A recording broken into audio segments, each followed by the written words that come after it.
Hello guys, ayan, pupunta kami dito sa isang restaurant dito sa gitna ng kabundukan. So ayan, first time namin makarating dito. Tingnan namin kung anong meron dyan. So ang haba ng nilakad namin. So actually sa mga tourist lang to na mahilig talagang maglakad-lakad.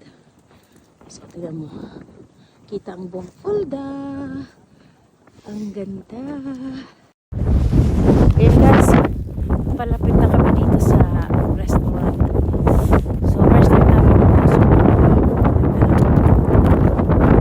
pinapasok na namin siya. Ay, hindi kasi namin yung buhay ko.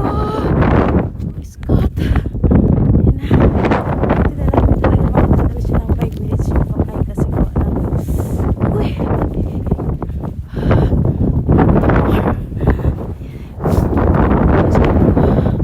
Kunti na lang. Malapit na kami.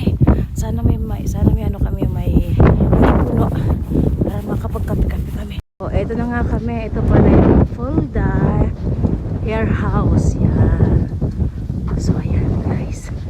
Maraming mga magkakape din. Wait lang. So, eto na nga guys. Dito na kami sa restaurant. Parang coffee shops. So, ayan. Maraming nagkakape. So kami magkakape din kami. So tingnan mo yung place. Yan. Ang ganda ng landscape. Yan. Kita mo buong view. Yan. So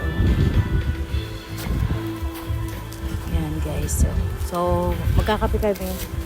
Kasi medyo malaki-laki na yung nalakad namin. Saka baka buwaba na rin yung sugar. So I need to eat na. Yan. Nga guys, kakain na kami dito. So, tingnan niyo naman ang view. So, ang ganda. Today's video. So, ang ganda ng lugar. Kasi parang ang lamig ang bilis lumamig ng french fry.